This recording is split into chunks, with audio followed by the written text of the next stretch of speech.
The 20s. 10 years of fun, joy, video games, dreams, and hobbies. But who knew that these 10 tiny years would decide the destiny of most of your remaining life? Okay guys, I don't want to be tragic, but if you are in your 20s, let me give you some pieces of advice because I'd love to be able to come back to my 20s and fix things. In this video, I prepared a list of the 10 worst money traps that you absolutely need to avoid if you're in your 20s. I'm going to leave out of this list all the typical traps like spending more than you earn, not investing, or getting into debt. Not because they're not important, in fact, they're more important than the others, but because I spoke so often and so in detail about them in the other videos that there is no need to repeat them here. Now, the first money trap that each one of us went through is the desire to have a brand new shiny car. And since cars are usually pretty expensive, they came up with the intelligent idea of leasing. With only $500 to $1,000 per month, you can have a brand new car of your choice, my friend, and finally impress your friends. Now, I do understand the desire. Driving a nice car makes you feel better, you have the nice feeling of driving on clean, fragrant seats, but the truth is that, from a financial perspective, a car is the most outrageous liability that you can have in your 20s. And there is no entrepreneur or businessman that is going to tell you otherwise. And there are basically three reasons for that. First of all, a car is not an investment, it's a liability. So whatever money you spend on a car, after 3 years, it will have lost almost 60% of its value. Second, the great feeling of driving a brand new car dissipates pretty soon after you start driving it. The strong feeling is actually the desire of having it, not the pleasure of driving it. And what's really gonna last are the monthly payments. And the third is a pure financial reason. If you lease an average nice new car for, let's say, $500 per month,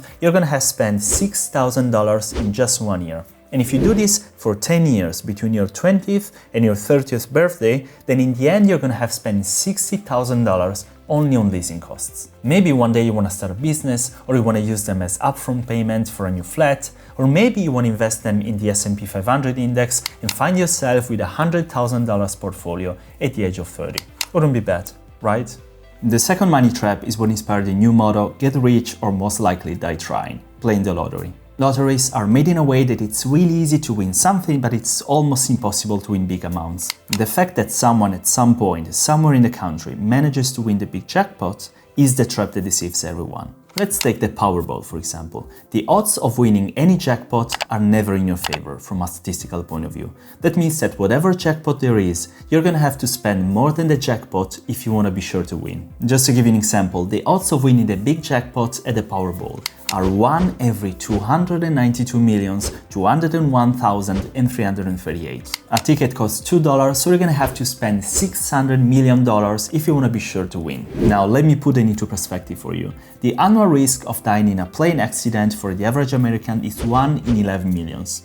And the annual risk of dying in a car accident is 1 in 5,000. So you are more likely to die 26 times in a plane accident than winning the Powerball. So instead of spending your money on the super rare chance of winning more money, then try to get rich the right way. And if you're curious how to do that, take a look at this video that I will link here. I got you covered. The next trap is related to the idea that since you have a salary, you're always going to have enough money to live off the month. Unfortunately, more often than not, unexpected emergency happen. Washing machine breaks, your car breaks, or a health problem, or maybe you just need some money because you want to start a business, or because you're gonna have kids. When you're used to spend all your salary, it's hard to start putting money aside on an emergency fund. But it's a step that I'm telling you, you need to take in your 20s because it's gonna support you in so many moments in the future, and you're gonna be grateful you did it. For the number 4, probably some ladies are gonna be mad at me. I'm sorry, but I have to say it. Planning a wedding you can't afford is a money trap you don't want to fall for. Now, I understand that a wedding is an important day that happens, hopefully, once in a lifetime. But still, the concept of not spending more than what you can afford is still valid. What good is an expensive wedding that, by the way, for groom and bride goes by fast like the wind, if in the end you and your spouse have to pay the consequences for decades? So I'm not saying to just get married at City Hall and do nothing. I know how important it is for the bride. And for the groom. But the beauty of a wedding and the number of memories that you take with you, in my opinion, don't depend on the amount of luxury that you have. So come up with a budget and look at your options based on your money and on what you and your partner really need before settling yourself with long-term debt. Okay, number 5 is subscription spams. Subscription scams. How hard it must be. Wait a moment. Hi. Hi, we want you to be rich. Would you like to get daily tips on where to invest? No, thank you, I'm not interested. But it's free for the first month, and then you're just gonna pay thousand. Okay, you know what? You convinced me. Of course, none of you would fall prey to a stupid scam like that. But still, the internet is full of scams, and some of them are not so easy to recognize. Usually what happens is that you're offered a free trial, but it's not clear up front what the cost after this free trial is going to be. Many shady clothing websites, for example, use this tactic.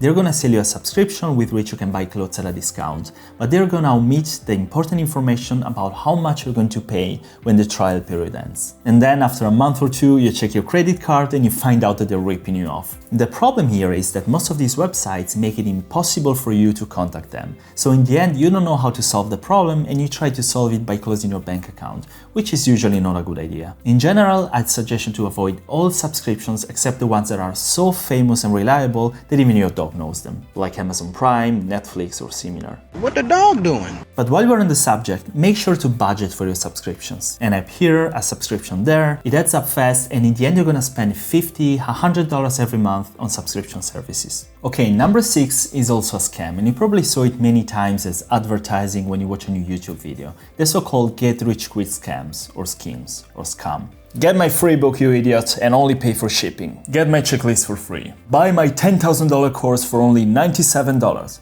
just today.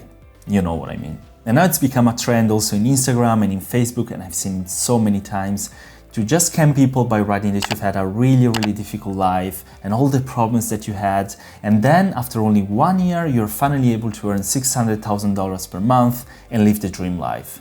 And of course, some people that read the post are gonna be curious, are gonna text you and tell you, hey, how you did it, and that's how they scam you. I remember the worst was last year with crypto. Like, everyone was trying to pull all my friends into some weird and shady WhatsApp or Telegram groups, and of course they're all broke now. Don't ever give your money or personal information to someone who offers you unwanted investment advice or pressures you to invest in something right now. People know that FOMO, the fear of missing out, is real and they prey on it. And also avoid those who promise you high returns with zero risks. Just like Grandpa always said, if it sounds too good to be true, then it probably is. That's why I believe, and I want to be honest now, I believe that a good financial education is extremely important for everybody. And if you want to support my honest channel, you can either subscribe if you're interested in the topics, or you can just drop a like to help me with the YouTube algorithm. In any case, I would be extremely grateful.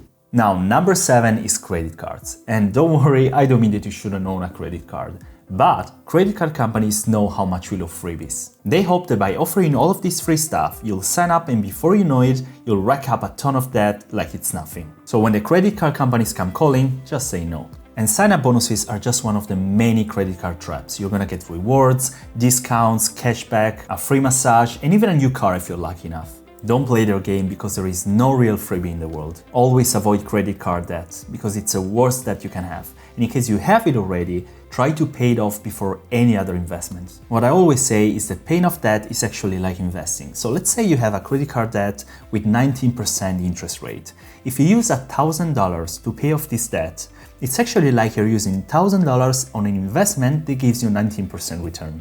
Number 8 is no money down plans or buy now, pay later plans. Think about it, this is just a workaround to convince you to buy something you can't afford by binding you to a debt for weeks or months to follow. Many of such no money down plans offer no interest, but there are still two main problems to this. First of all, you get into debt for something that you really can't afford, and the yourself of the future is gonna pay for it. And second, sometimes you incur in late fees. In my opinion, and I always say this on my channel, the one and only solution is to buy something only if you can afford to pay it up front. And if you really need that phone so badly, then try to save up all the money that you need before buying it. Only this way you're actually gonna realize how hard it was to come up with all that sum, and most likely you're not gonna spend it. Number 9 is investing in high-risk investment opportunities without knowing. Now I have to say that in general, the younger you are, the more you should risk. But there is a limit to that. First of all, you need to be able to calculate what is the probability of success of your investment, and not based on false promises. Let's take NFTs for example. Some NFTs have sold for millions,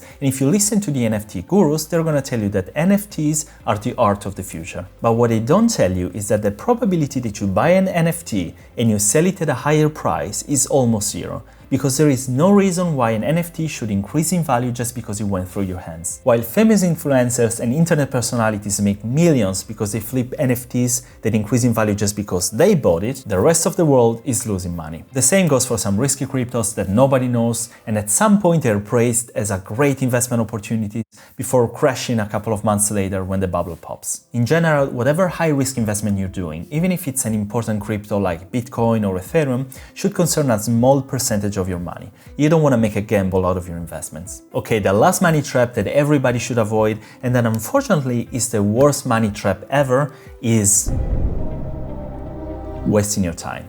This has nothing to do with money and at the same time everything to do with it. Time is money, everybody knows that. But still, if you are in your 20s, you're probably going to have a different perception of time than the one that you're going to have when you're 30. When you're 20, you think you have a life in front of you to save money, invest money, create a business, take responsibilities. But in reality, the best way to see life when you're in your 20s is to imagine that you only have 10 years available from 20 to 30 to do great things in life. And if you don't, all the time you wasted is going to cost you financially in the future. Of course, you always have the chance to change things later, or even to do great things. And there are so many examples of people that became successful after they're 30, but still the probability drops. You'll have less time, energy, and courage than you do right now. So think about what you want to become and work as much as possible in your 20s to achieve your dream. And if you're over 30, of course, don't feel discouraged, because I'm trying to create a new life for myself and I'm over 30, so there is always a chance for everybody. If I could help you in any way with this video, help me out with the YouTube algorithm by dropping a like. And if you like this kind of content, of course, you can subscribe to my channel, and we can also connect on social networks like TikTok or Instagram. So I wish you a great evening. You guys are amazing. Thank you for watching, and I'll see you in the next video. Ciao.